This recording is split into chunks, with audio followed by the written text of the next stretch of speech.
तो उनको भी अच्छा लगेगा। ठीक है, क्या बात है यार, जियो दोस्त।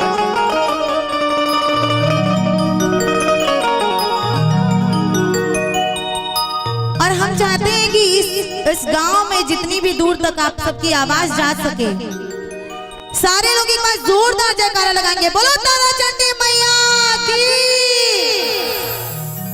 क्या बात है, बड़े बड़े आर्टिस्ट मनोज तिवारी तक आए हैं वहाँ पे तारा चंडी में। पवन सिंह, पिछली बार हम और अक्षरा जी आए थे, तो इसलिए उनका आशीर्वाद सबसे नजदीक में मिल जाएगा और सब देवी देवता भी दूर हैं। एक बहुत ही प्यारा सा पचरा मैं अपने माताओं, बहनों और भाभियों के लिए गाना चाहूंगी, क्योंकि तो लोगों के दूसरा चीज चाहता, तो लोगों को टानिक चाहिए, उनके पता हो।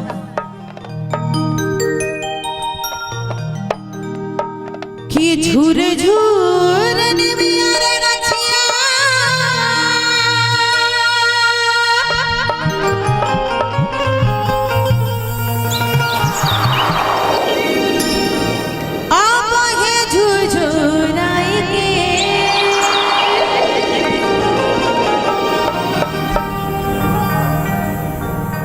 बहुत नाम सुना है शंकर साउंड का, और आज मैंने देखा बहुत ही अच्छा मुझे लग रहा है ये साउंड पे गा करके। एक बात हम ये सिखा दी कि दिखाई जो बजवैया लोग हम और ये जो साउंड है, हमने यहाँ बिना माइक के गावल जी तो कोनो मतलब न रही, तो सबका योगदान होता है, एक टीम होती है।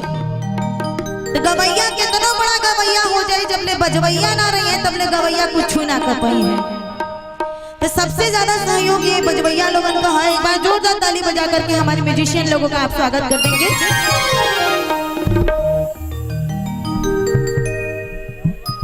कि झूर झूर निमिया रे मछिया,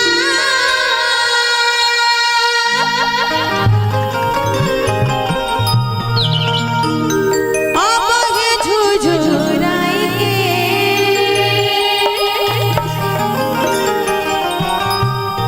अच्छा लगेगा तो हल्की हल्की ताली दीजिएगा, क्योंकि भोजपुरी गाने पर डांस करेंगे आप सब, हमको पता है।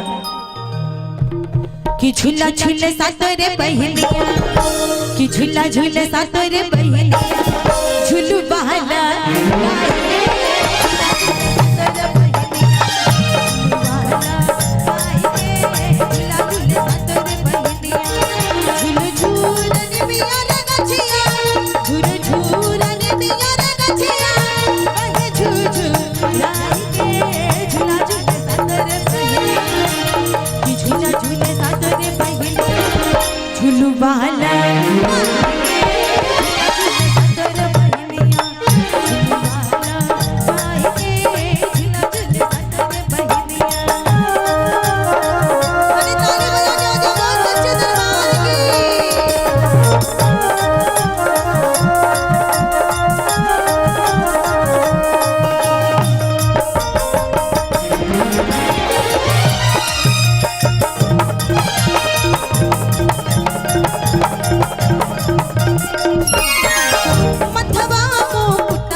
झूलू बहला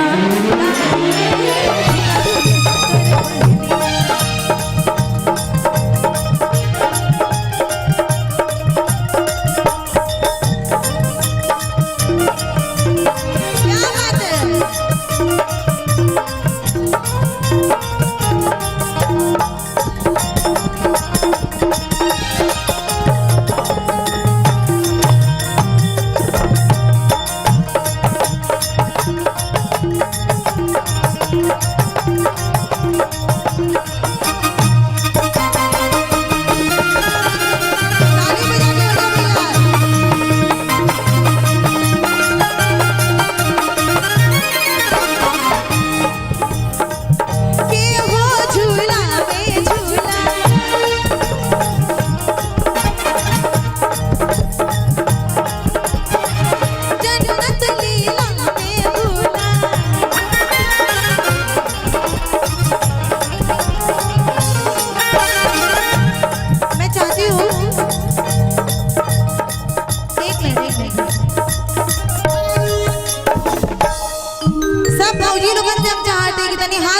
तनी एक बार जयकारा हो जाए। बोल सच्चे दरबार की, बोल सच्चे दरबार की। क्या बात है कि के हो झूला वे झूला,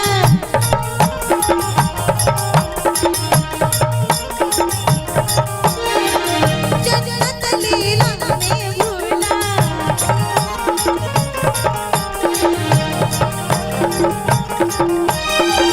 के हो झूला वे झूला, जन्नत लीला में भूला।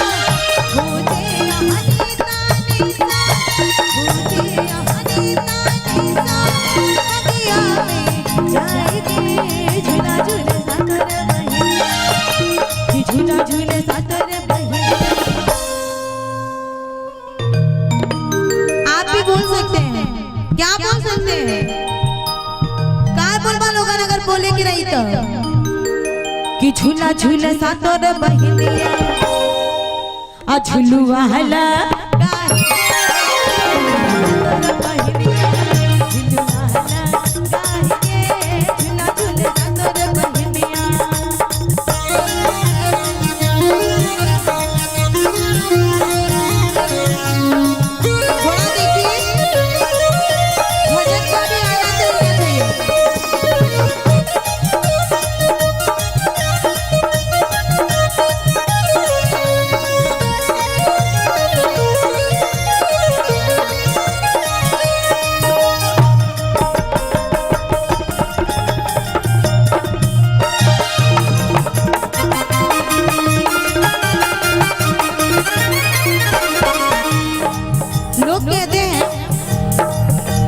भजन में मजा नहीं आता, लेकिन मैं ज्यादातर भजन के कार्यक्रम करती हूँ।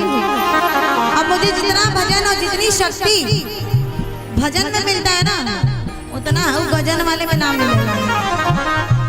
तो हम जो आती ना कितनी हिला के सब लोगों ने एक बार आखिरी लाइन में क्या कही कि झूर झूरन में यार रचिया